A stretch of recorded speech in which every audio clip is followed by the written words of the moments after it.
ॐ अज्ञानतिमिरान्धस्य ज्ञानञ्जनशलाकया चक्षुरुन्मीलितं येन तस्मै श्रीगुरुवे नमः। हरे कृष्ण। आप सभी का स्वागत है। हम पढ़ रहे हैं भगवद गीता अध्याय 2 गीता का सार, श्लोक संख्या 6। न चैत द्विघ कत्रन्नो गरियो यद्वा जयेम यदि वानो ययेयु यानेव हत्वा न जिजीवि विषाम स्ते अवस्थिता प्रमुखे धार्तराष्ट्रः। हम यह भी नहीं जानते हैं कि हमारे लिए क्या श्रेष्ठ है, उनको जीतना या उनके द्वारा जीते जाना। यदि हम धृतराष्ट्र के पुत्रों का वध कर देते हैं तो हमें जीवित रहने की आवश्यकता नहीं है, फिर भी वे युद्ध भूमि में हमारे सामने खड़े हैं। तो ये दूसरे अध्याय का आखिरी अर्जुन का तर्क है, जो पिछले अध्याय से शुरू होता है। अध्याय नंबर पहले में आपने बहुत सारे तर्क वितर्क देखे, अर्जुन ने रखे, और ये लगभग आखिरी है जिसके बाद में अब वो गिव अप करने वाला है। तो इसमें अर्जुन फिर से अपनी साधु चरित्र को दिखा रहा है, और एक बहुत ही अद्भुत चरित्र है। अगर हम इसको देखेंगे, अभी थोड़ा समझेंगे, तो हम देखेंगे कि ऐसा चरित्र जो है मिलना बड़ा मुश्किल है, जैसा चरित्र अर्जुन का था, जो कि ये दिखाता है कि व्यक्ति चाहे क्षत्रिय हो, चाहे ब्राह्मण हो, चाहे शूद्र हो, चाहे वैश्य हो, लेकिन उसके अंदर वो करुणा अवश्य होनी चाहिए। कंपैशन, जैसे हम बोलते हैं कि वैष्णव सिद्धांत में भी हम कहते हैं कि जीवेर दया, जीवों पे दया, जीवों पे दया एक वैष्णव के लिए परम सिद्धांत है। और ये दया हम डेवलप करते हैं धीरे धीरे। इस संसार में रहते रहते ये दया ऑलमोस्ट समाप्त हो चुकी है, क्योंकि हमें अक्सर ऐसा लगता है कि हर व्यक्ति हमें धोखा दे रहा है। इसलिए उस धोखे से बचने के लिए हमने अपने आप को थोड़ा क्रूर बना लिया है। हाँ, इसलिए हम लोग अक्सर गुरु शब्द से डरते हैं, भगवान से भी डरते हैं। पता नहीं आज ये किसको भगवान कह के किसके सर के चरणों में सर झुकवाना है, कल को कुछ और हो जाएगा, क्योंकि भगवान भी ना जाने कितने हैं, हो गए हैं। हाँ, तो व्यक्ति डरने लगा है किसी की मदद करने से, क्योंकि वो जानता नहीं कि कब क्या हो जाए। तो ये जो इसकी वजह से एक सो कॉल्ड एक क्रूरता हमारे अंदर आ गई। सारे ही या तो भिखारी की मदद हम करना चाहते हैं, या हम भिखारी की मदद बिल्कुल ही नहीं करना चाहते हैं। मतलब ऐसी कई चीजें आ गई हैं, क्योंकि हमें लगता है ये तो ढोंगी हैं, या हम देते हैं तो बिल्कुल ही देने लगते हैं। तो कहीं कुछ फिलोसफिकल मिसिंग सेंटेंसेस हैं जिनको हम पूरा करने का प्रयास करते हैं, लेकिन नहीं कर पाते हैं। लेकिन अर्जुन के चरित्र से समझते हैं कि अर्जुन ने जो बोला, अर्जुन ने क्या बोला, एक बार दोबारा सुनिए। अर्जुन ने कहा कि हम जानते ही नहीं कि हमारे श्रेष्ठ क्या है। पहली चीज तो यही समझ में आती है कि वो मान रहा है इस बात को कि मुझे नहीं पता मेरे लिए श्रेष्ठ क्या है। अब ध्यान से सुनिए इस लाइन को, क्योंकि अगला श्लोक इसी लाइन पे डिपेंड होगा।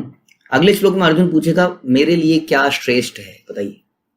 तो यहां बोलता है कि हम नहीं जानते हैं कि हमारे लिए क्या श्रेष्ठ है, लेकिन फिर भी जो उसके मन के डाउट्स हैं वो सामने रख देना चाहता है, ताकि जब उसके गुरु कृष्ण जो है जब उसको एक्सप्लेनेशन दें, तो इन सारी बातों का एक्सप्लेनेशन दें। तो हम देखेंगे, हम कोशिश करेंगे रिलेट करने के। जब कृष्ण आंसर देना शुरू करेंगे तो हम कोशिश करेंगे रिलेट करने के। अर्जुन के जो जो डाउट थे, कृष्ण उन सारे डाउट्स के आंसर आगे आने वाले श्लोकों में देंगे। एक बहुत अच्छे टीचर की तरह वो अपने शिष्य के सारे डाउट्स को क्लियर कर देंगे।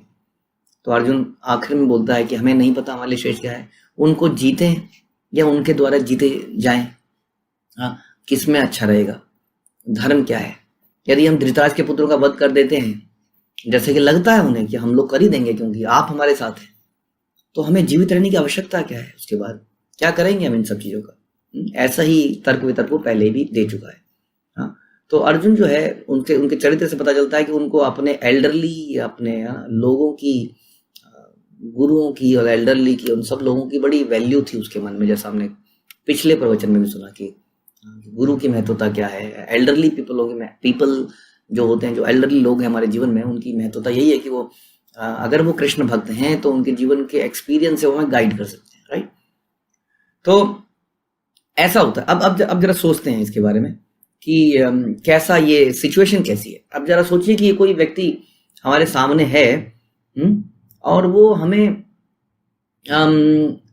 डांटना और बड़े अजीब तरीके से बोलना शुरू करता है, बुरा भला बोलना शुरू करता है।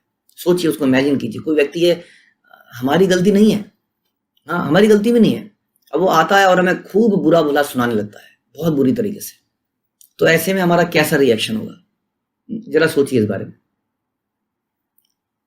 अगर आपने सोचा तो एक और सिचुएशन देते हैं। अब एक और सिचुएशन सोचिए कि कोई व्यक्ति है, अभी तो किसी व्यक्ति ने हमें केवल बुरा भला कहा था, कोई व्यक्ति अचानक से आता है और हमें मारने का प्रयास करता है, जान से मारने का प्रयास करता है और मारता है, पीटता है एज इफ कि वो मार ही देगा।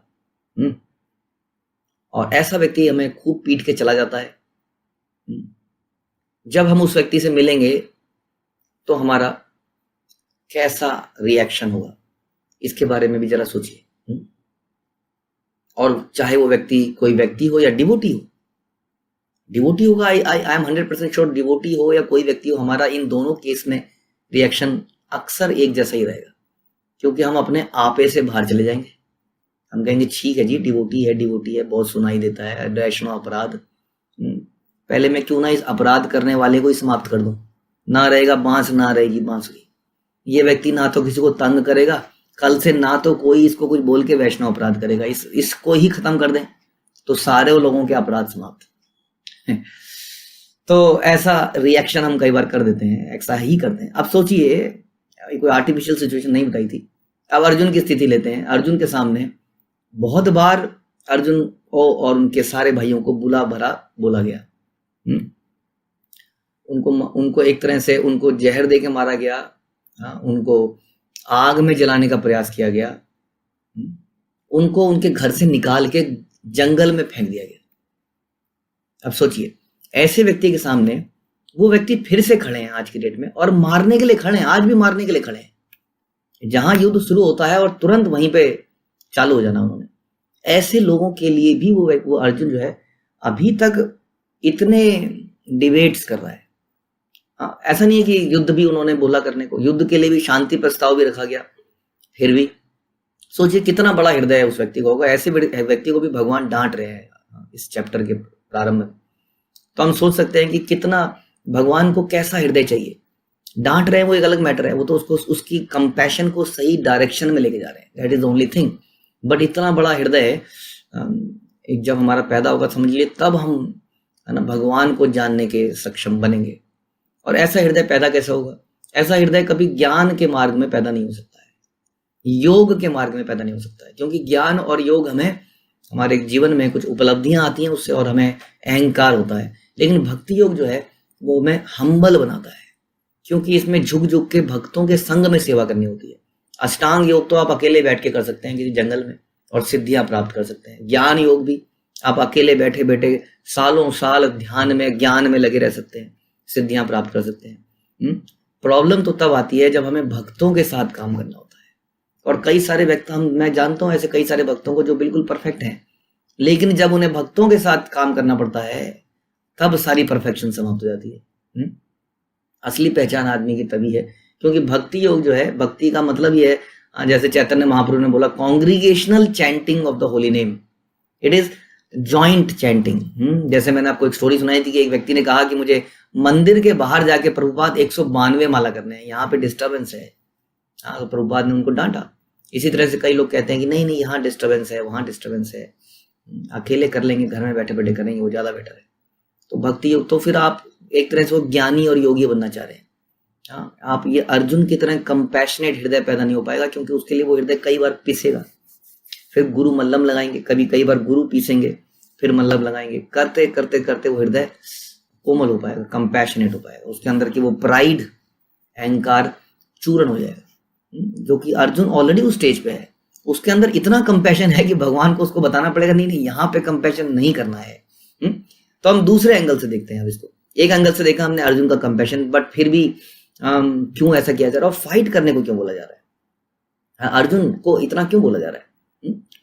तो अब हमारे जितने भी रिलेशन है, अब हम जीव की दया के ऊपर बात करते हैं या जो भी रिलेशन की बात करते हैं, हमें जो कंपैशन पैदा करना है वो कृष्ण के आधार पर करना है। जैसे हम सुनते हैं कि कृष्ण हर जीव के अंदर है, उसको देखो, उस आत्मा को हर चीज के अंदर देखो। तो then why only relatives, we have to think beyond relatives. क्योंकि कृष्ण, अगर हम कृष्ण के आधार पर अपने रिश्ते बना रहे हैं तो फिर हम ये नहीं कहेंगे ये तो मेरे रिलेटिव हैं, इनको मार के क्या मिलेगा। फिर तो देखेगा कि ये सारे ही रिलेटिव हैं। लेकिन जीवस्य जीवनम, एक जीव का जीवन दूसरे जीव से चलता है। तो अब जब जीने के लिए हम सांस लेते हैं तो कुछ मर जाते हैं, हम खाते हैं तो कुछ ना कुछ पौधे, चाहे वो गेहूं का ही पौधा क्यों ना हो, वो भी उसको भी कटना ही पड़ता है, चावल के पौधे को भी कटना ही पड़ता है, ये सब हम खाते ही, तो ये भी है। तो फिर कैसे जिया, यानी कि जीव की, है ना। तो अब कुछ इसमें सिंफुल होगा, कुछ सिंफुल नहीं होगा। तो यानी कि जब हम कृष्ण के आधार पर ये सारी चीजों को करेंगे तभी वो सिनलेस हो सकता है, अदरवाइज सिन से या पाप से आप बच नहीं सकते। यानी कि कृष्ण के आधार पर जब हम काम करेंगे तभी सिनलेस हो सकते हैं, अदरवाइज जीते जी हमसे न जाने कितने पाप वैसे भी हो जाएंगे। So it is not about relatives, it is about Krishna. So in every relationship जब हमारे सेंटर में कृष्ण होंगे तभी वो रिलेशनशिप सही मानी जाएगी। तो अर्जुन का थोड़ा सा यहाँ पर ये जो बैलेंस है ये खराब हो रहा था, उसको ठीक करने की आवश्यकता है। एक डॉक्टर जानता है कि कोई व्यक्ति कब मृत्यु को प्राप्त होने वाला है। डॉक्टर कहता है अब ये नहीं बचेंगे, अब ये ज्यादा नहीं बचेंगे। एक टीचर जानता है कि एक अपने शिष्य को कब ताड़ना देनी चाहिए, कब उसको थोड़ा समझाना है, कब उसको ताड़न करना है, टीचर अच्छे से जानता है। एक पिता जानता है कि उसको बेटे को कब उसको ताड़ना देनी है। तो उसी Krishna is our seed giving father, Krishna is our ultimate father, हमारे फादर के अल्टीमेट हमें हमारा जो सोर्स है वो कृष्ण ही है, हम जानते हैं इस बात को। तो इसलिए वो जानते हैं कि कब किसी को प्राण त्याग देने हैं और कब किसी को जीना है। वो is the best person to जज, बिकॉज जैसे मैंने बताया डॉक्टर जानता है, अध्यापक जानता है, वैसे ही कृष्ण भी जानते हैं कि एक तरह की बॉडी के अंत होने के बाद दूसरे तरह की बॉडी मिलती है, चाहे वो इस संसार में हो मैटीरियल बॉडी या दूसरे संसार में हो आध्यात्मिक बॉडी। हाँ, इसका एक स्पेशल पर्पस है। एक तरह की बॉडी के बाद दूसरे तरह की बॉडी में व्यक्ति जाता है तो एक तरह के पाप पुण्य दोनों को जब खा लेता है तो दूसरे तरह के पाप पुण्य खाने के लिए एक दूसरा शरीर मिलता है। इस प्रकार से अल्टीमेटली जब उसके सारे पाप पुण्य खत्म हो जाते हैं तो वो भगवान के धाम में चला जाता है, या वो अपने भक्ति योग द्वारा भक्ति करके सारे पाप फलों को जला लेता है, पुण्य फलों को भी जला लेता है, तो वो भी भगवान के पास चला जाता है। तो कृष्णा जानते हैं कि किसको कब भगवत धाम जाना है या मरना है या शरीर त्यागना है और दूसरा शरीर त्यागना है। इसलिए जब वो अगर बोले कि यस अब इनको समाप्त हो जाना चाहिए तो that means that is the final decision. तो यहीं पर यहाँ पे समझने की बात थी। तो अब जब हमारी रिलेशनशिप कृष्ण के आधार पर होगी, और कृष्ण ही कहते हैं कि लीव दिस रिलेशनशिप नाउ, जब हमारी रिलेशनशिप गुरु के आधार पर होगी और जो गुरु ही बोलेंगे लीव दिस रिलेशनशिप नाउ, तब हमें कई बार क्या होता है, हम गुरु के आधार पर आते हैं और आपस में मित्रता बना लेते हैं, और बाद में क्या होता है, बाद में गुरु को ही भूल जाते हैं और आपस की मित्रता को बड़ा स्ट्रांग बना लेते हैं। तो इसका मतलब हमारी आधार जो है कृष्ण नहीं है, एक सांसारिक अटैचमेंट है आपस में, जो कि ज्यादा दिन नहीं चलेगी, पक्की बात है, वो भी थोड़े दिन में समाप्त हो जाएगी। ये अटैचमेंट है। जब हमारे रिलेशनशिप कृष्ण पे आधारित होते हैं तो इटरनल रहते हैं, क्योंकि वो फिलॉसफी के आधार पर होते हैं, वो अटैचमेंट के आधार पर नहीं होते, क्योंकि अटैचमेंट ज्यादा दिन नहीं रहती। कोई व्यक्ति हमारा बहुत प्रिय होता है, आपने देखा होगा, कुछ साल तक प्रिय रहता है, अचानक से कुछ साल बाद वो हमारा उतने अच्छा मित्र नहीं रह पाता। और संसार में सारे रिश्तों में इस तरह का उतार चढ़ाव देखने को मिलता है, क्योंकि वो सारे रिश्ते फिलॉसफी पे, कृष्ण भावनामृत पे आधारित नहीं होते। ठीक है, तो इसलिए हमें समझना पड़ेगा कि सारे रिश्ते नाते हमारे कृष्ण के आधार पर हैं। कंपैशनेट हमें होना ही चाहिए हर जीव के प्रति, दया रखनी चाहिए। दया कैसे रखनी चाहिए वो हम धीरे धीरे सीखेंगे। लेकिन जब कृष्ण बोले कि अब इसको थप्पड़ मारना है, जैसे टीचर कई बार थप्पड़ मारता है, तब उसको थप्पड़ मारना पड़ेगा, क्योंकि थप्पड़ मारना ही उसके हित में है, क्योंकि Krishna the best teacher, Krishna जो है हमारे बेस्ट पिता हैं, टीचर हैं, बेस्ट डॉक्टर हैं, हमारी बॉडी को अच्छी तरह जानने वाले हैं। इसलिए उनके निर्देश के अनुसार जब चलेंगे तो चाहे वो मारने को बोलें, चाहे बचाने को बोलें, चाहे थप्पड़ मारने को बोलें, चाहे प्यार करने को बोलें, हाँ, कृष्ण या उनके रिप्रेजेंटेटिव, तो हमें उसी आधार पे करना चाहिए, जैसे कि अर्जुन को अब समझाया जाएगा। ठीक है, हरे कृष्ण। श्रीमद् भगवद गीता की जय, प्रभुपाद की जय।